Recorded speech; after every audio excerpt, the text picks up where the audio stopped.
Bienvenidos al estudio que estamos realizando de la teoría del libro Un curso de milagros.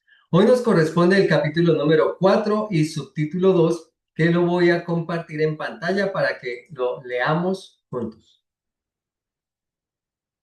El ego y la falsa autonomía. 1. Es razonable preguntarse cómo pudo la mente haber inventado al ego. De hecho, esa es la mejor pregunta que puedes hacerte. Pero no tiene objeto dar una respuesta en función del pasado porque el pasado no importa y la historia no existiría si los mismos errores no se siguiesen repitiendo en el presente. El pensamiento abstracto es pertinente al conocimiento porque el conocimiento es algo completamente impersonal y para entenderlo no se necesita ningún ejemplo. La percepción, por otra parte, es siempre específica y por lo tanto concreta. 2. Todo el mundo inventa un ego o un yo para sí mismo, el cual está sujeto a enormes variaciones debido a su inestabilidad. También inventa un ego para cada persona a la que percibe, el cual es igualmente variable. Su interacción es un proceso que los altera a ambos porque no fueron creados por el inalterable o mediante él. Es importante darse cuenta de que esta alteración ocurre con igual facilidad, tanto si la interacción tiene lugar en la mente como si entraña proximidad física. Pensar acerca de otro ego es tan eficaz en el proceso de cambiar la percepción relativa como lo es la interacción física. No puede haber mejor ejemplo que este de que el ego es solamente una idea y no un hecho. 3. Tu propio estado mental es un buen ejemplo de cómo fue inventado el ego. Cuando repudiaste el conocimiento fue como si jamás lo hubieses tenido. Esto es tan evidente que basta con que lo reconozcas para constatar que eso es lo que en realidad ocurre. Y si eso ocurre en el presente, ¿por qué habría de sorprenderte que hubiese ocurrido en el pasado? Asombrarnos ante lo inusual es una reacción comprensible, pero asombrarnos ante algo que ocurre con tanta frecuencia no lo es en absoluto. No olvides, no obstante, que la mente no tiene por qué operar así, aunque así es como opera ahora. 4. Piensa en el amor que los animales sienten por sus crías y en la necesidad que sienten de protegerlas. Eso se debe a que las consideran parte de sí mismos. Nadie repudia lo que considera parte de sí mismo. La manera en que reaccionas ante tu ego es similar a cómo Dios reacciona ante sus creaciones, con amor, con protección y con caridad. Tus reacciones ante el yo que inventaste no son sorprendentes. De hecho, son muy similares a la forma en que algún día reaccionarás ante tus creaciones reales, las cuales son tan eternas como tú. No es cuestión, por lo tanto, de cómo reaccionas ante el ego, sino de lo que crees ser. Creer es una función del ego, y mientras tu origen siga sujeto a interpretaciones, lo seguirás viendo desde el punto de vista del ego. Cuando el aprendizaje deje de ser necesario, conocerás a Dios. La creencia de que hay otra forma de percibir es la idea más sublime de que es capaz el pensamiento del ego, debido a que dicha idea reconoce, aunque sea mínimamente, que el ego no es un ser. 5. Socavar el sistema de pensamiento del ego se percibe como un proceso doloroso, aunque no hay nada que esté más lejos de la verdad. Los bebés gritan de rabia cuando se les quita un cuchillo o unas tijeras, a pesar de que si no se hiciese podrían lastimarse. En este sentido todavía eres un bebé. No tienes una idea clara de lo que es el verdadero instinto de conservación y probablemente decidirás que necesitas precisamente lo que más daño te haría. Pero tanto si lo reconoces ahora como si no, has acordado cooperar en el empeño por llegar a ser inofensivo y servicial, atributos estos que son inseparables. Incluso las actitudes que tienes a ese respecto son conflictivas, puesto que todas las actitudes están basadas en el ego. Pero esto no perdurará. Ten paciencia mientras tanto y recuerda que el desenlace es tan seguro como Dios. 6. Solo aquellos que tienen una sensación real y duradera de abundancia pueden ser verdaderamente caritativos. Esto resulta obvio cuando consideras lo que realmente quiere decir ser caritativo.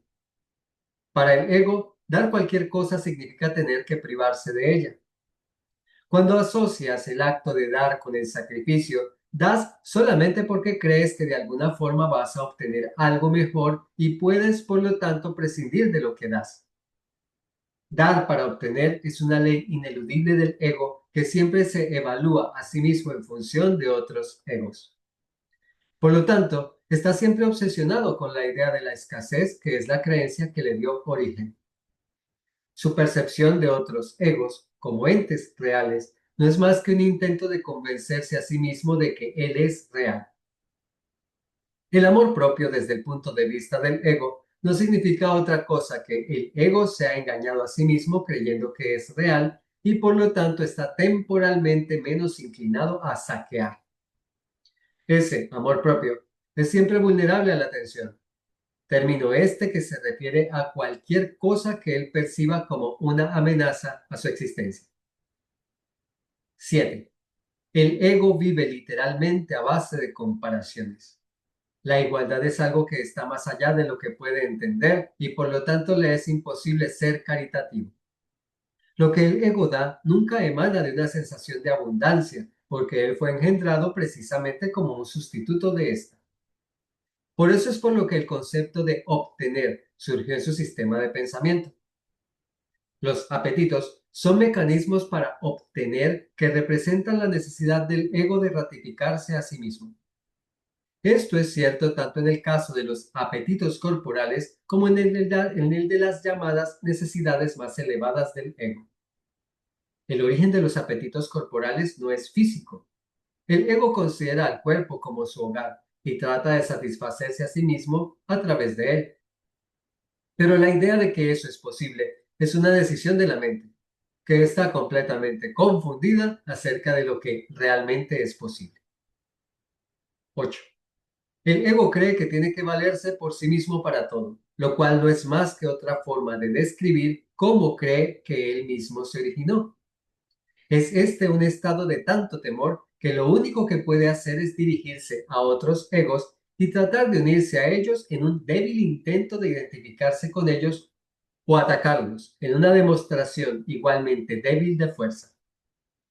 No es libre, no obstante, de poner en tela de juicio la premisa que da lugar a todo eso, pues esa premisa es su base.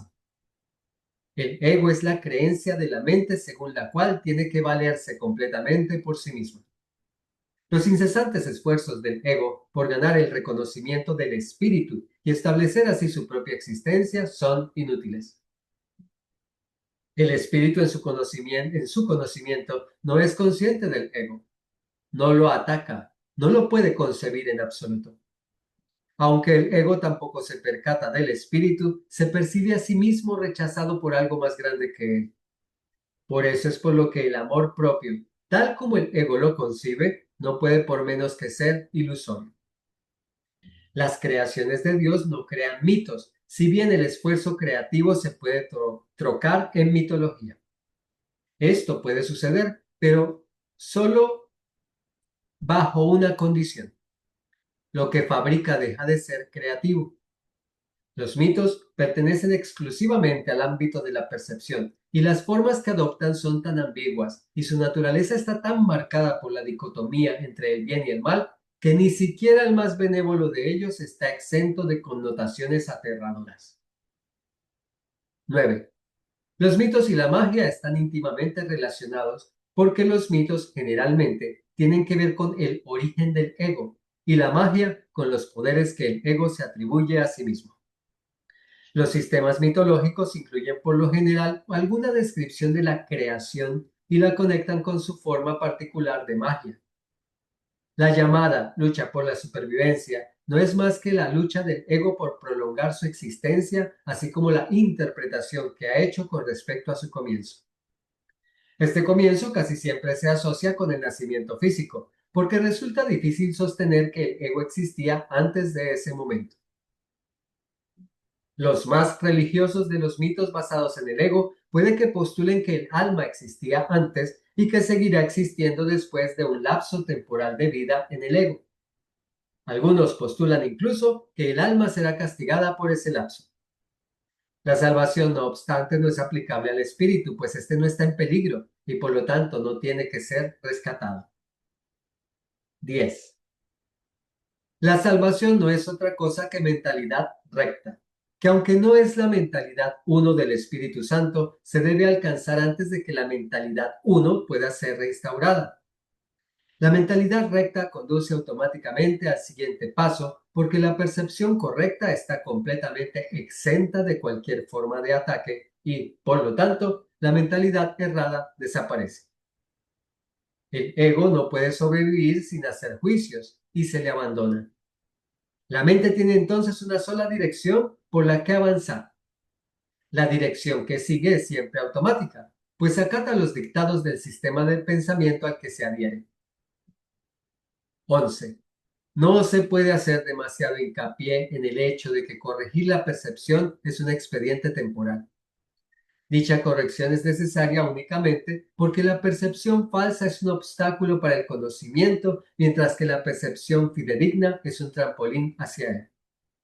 El valor de la percepción correcta reside en la conclusión inevitable de que toda percepción es innecesaria.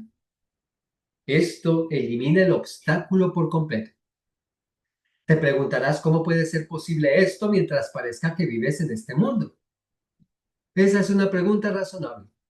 No obstante, tienes que asegurarte de que, de que realmente la entiendes. ¿Quién es el tú que vive en este mundo? El espíritu es inmortal y la inmortalidad es un estado permanente. El espíritu es tan verdadero ahora como siempre lo fue y lo será siempre, porque no entraña cambios de ninguna clase. No es un continuo, ni se puede entender tampoco comparándolo con un opuesto. El conocimiento nunca admite comparaciones. En eso estriba su diferencia principal con respecto a cualquier otra cosa que la mente pueda comprender. Esto es lo que nos dice el capítulo 4 y el subtítulo número 2. El ego y la falsa autonomía. ¿Qué aprendizaje me deja esto para mi sanación? El curso de milagros en este subtítulo nos lanza unas ideas como para estallar la cabeza. Si es la primera vez que llegas al curso de milagros, es muy probable que todas sean novedosas para ti. Si no has estudiado realmente con profundidad el curso de milagros, vas a darte cuenta de lo poderosas, novedosas y si estás en disposición de aceptarlas. Primera de ellas comienza con la pregunta: ¿cómo pudo una mente infinita inventar el ego y este mundo? Es curioso porque verás que no solo no se da una respuesta completa en el subtítulo, sino que aquí te van a dar entonces unas ideas más para que mires todo lo que necesitas aprender. El tema del ego es que tú te aferras a tu ego porque es tu creación. La situación es que al hacerlo no puedes identificarte con tu naturaleza infinita. Ábrete a la idea de ser algo que no te habías planteado, porque eso es lo que te está proponiendo el curso de milagros. Abrirte a la idea de ser algo que ni siquiera puedes percibir por ahora. Un ser eterno. Ábrete a la idea de ser un ser eterno, ábrete a la idea de ser un ser espiritual, ábrete a la idea de ser un ser todopoderoso, todo abarcador, como Dios, porque Él te creó a su imagen y semejanza. El aprendizaje del Espíritu Santo consistirá en que te percibas así, a pesar de las limitaciones del ego, pero tienes que hacer las prácticas que este curso te propone para que te puedas percibir de esa manera. Tienes que vivir la experiencia para saberlo, porque no es algo que se pueda definir. Otra frase hacia la que nos lleva lo siguiente. El ego se ve solo ante el mundo porque ese es su sistema de pensamiento, un sistema de separación, por lo tanto es un sistema de soledad. Por eso se relaciona con otros egos que cree reales para sentir que existen, aunque no existen, pero esa es su forma de, si me relaciono con otros egos, si estoy viendo a otro ego, entonces los egos existen. Por lo tanto, yo existo. Lo confirmo relacionándome con ellos. Pero lo que es novedoso es esta explicación, que cada uno inventa un ego para sí mismo que es inestable. ¿Cómo que el ego que yo me invento para mí mismo? ¿Cómo que la idea que yo tengo de mí mismo es inestable? Claro, porque depende de factores como tu estado de ánimo del momento, el entorno en el que te encuentras o lo que percibes en determinado instante. Por eso hay días que sientes que, como dicen en España, que te comes al mundo, como hay días que sientes que eres menos que una cucaracha. Días en que te sientes en una grandiosidad impresionante y otros días que te sientes invisible.